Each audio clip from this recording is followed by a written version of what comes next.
agad Menen banwu Tempakan gumna Dadtu amigami Menen bayan gami.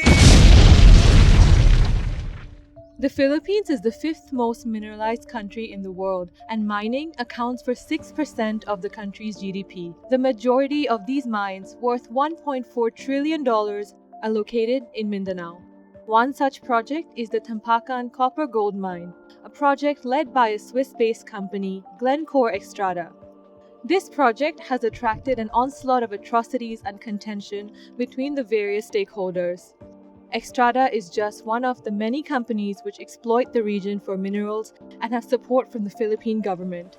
Here in the village of Dato Bonlangan, 7 indigenous Lumads were shot dead by the military on December 3rd. The Lumads say it was a massacre of civilians, but the military have denied this, saying there was a crossfire with communist rebels. Whereas state actions to acquire ancestral lands have been legitimized under the guise of securing the greater good of the nation, Indigenous resistance continues to be construed as barbaric and dissident in national discourse and the media.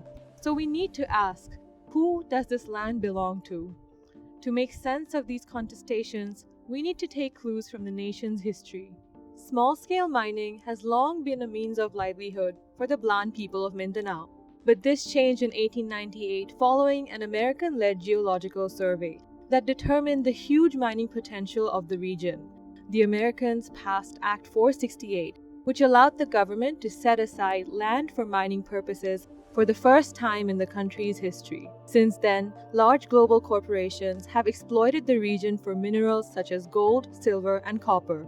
Under international pressure from the World Bank, the Philippine government passed the 1995 Mining Act, which liberalized the industry and allowed foreign firms to own 100% of mining operations. By reserving indigenous Blan lands exclusively for mining companies, Blan communities are effectively evicted from their own ancestral homes. Lumad, Pilipinas sa tibok rehiyon kay ang mahitabo niini. This is an example of what David Harvey calls accumulation by dispossession. So when we look at something like this, again, it's accumulation by dispossession. Or we'll see a kind of a sort of history of eviction, of an expulsions going on. Value is now accumulating in the hands of the rentiers rather than in the hands of the direct producers. This issue is further complicated by in-group conflict. According to the 1997 Indigenous Peoples' Rights Act, the Philippine state is legally required to solicit the free and informed consent of the Blan before embarking on mining projects. But in practice, consent is more complex than getting a collective yes or no. In many municipalities, the people acknowledged as Blan tribal leaders by local government units are individuals who have been co-opted by businesses and politicians. Only those who view neoliberal development as favorable are given the legitimacy to speak for their communities. Malaking bagay ito talaga. Mulat noon dito sa bundok ito, walang nakapag-aral dahil malayo sa bayan, malayo sa eskwelahan. Derek Hall calls this intimate exclusion, whereby the fracturing of social relations and practices create and sustain the conditions necessary for a market to function. Instead of representing the interests of the Blan, tribal leaders are often cohorts in dispossessing them of their ancestral land. It highlights how large processes like accumulation by dispossession often operate through everyday actions between neighbors and kinfolk.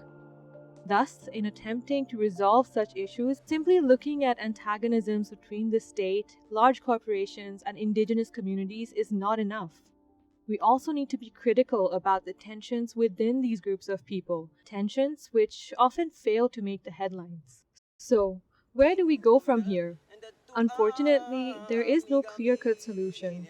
But a good starting point is to question the power relations which legitimize such inequalities, and how we may work towards a fair access and distribution of resources. Mulung ti imitara gumaknaan mi mulung kami lawil